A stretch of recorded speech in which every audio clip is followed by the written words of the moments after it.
we've got yet another zombie movie. But this one was visually impressive. This one is not anything from Romero or from Fulci, but instead a different one. Well, yeah, when I was watching it, it was interesting. We get to actually see intelligent zombies. That's what I liked. The Knights of Terror are unleashed when a professor's thirst for knowledge seals his own demise as he unwittingly unseals a cursed underground crypt in an ancient burial ground. The desecrated graveyard erupts with a groundswell of ravenous, rotting, flesh-hungry zombies that shamble into the night to search for living human prey. On the adjoining grounds, a group of clueless, decadent socialites are enjoying a wild weekend retreat of debauchery.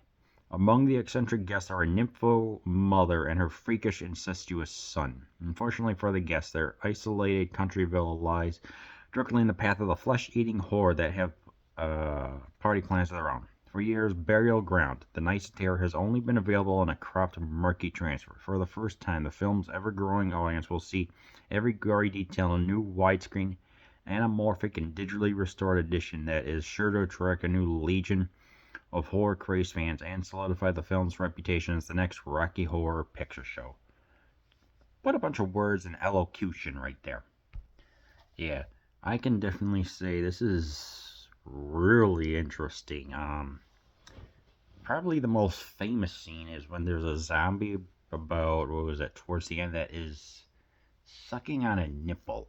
It was just so, what the frick am I watching? It earned an Italian visa and also was put on a video nasty list. And yeah, this one's definitely most likely deserving of the title video nasty. Yeah. The characters are, you don't really particularly care about them.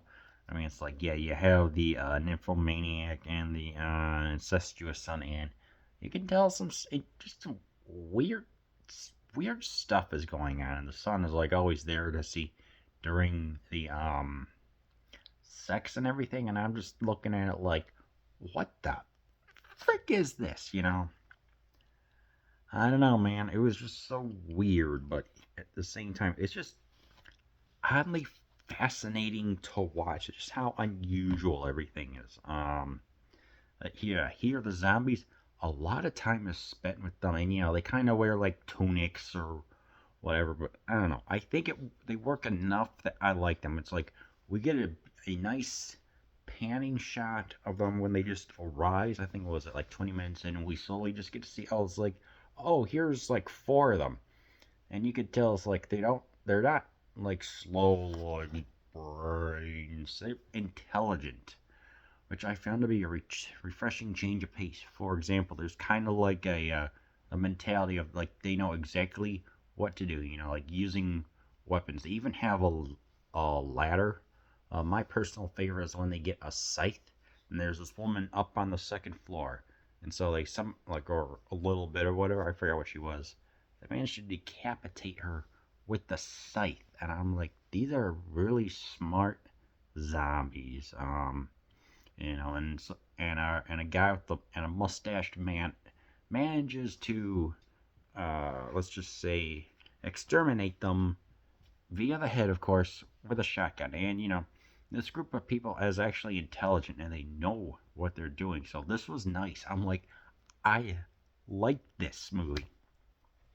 I like to see the coordination going on. It's like you get a castle, and for most of the time we're in this castle, and the characters, outside are like, yeah, they stand out enough on their own to be not boring. They're interesting, standard characters, and yes, that does make sense. So, it just works somehow. It's like, when all these zombies arise, it's like they must have been, I don't know, an excavation team or something 100 years ago.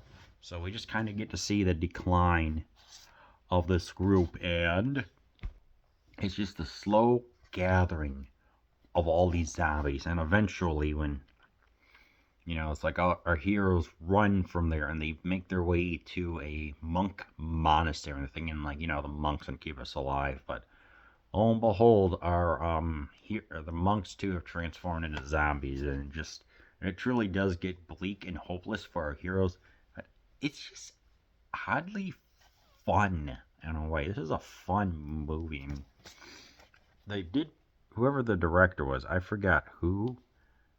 Just Burial Ground, starring Karen Will and Peter Parker, blah blah blah. Directed by Andrea Bianchi. Andrea is a male name in Italy, but yeah, he knew what he was doing. I think focusing on enough, and we get to see a zombie with, I think, even with a mullet.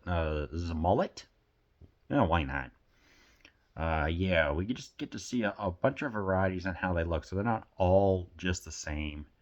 Yeah, I mean, even even the son at the end, when he becomes a zombie, goes on the mother's teat, and just, I don't know, man, it just works enough for me, where it's interesting, it's not slow, you'll just have a deliciously good time, good fun time, as you know exactly what you're getting. Zombies, just a whole bunch of other weird stuff in Burial Ground, The Night of Terror.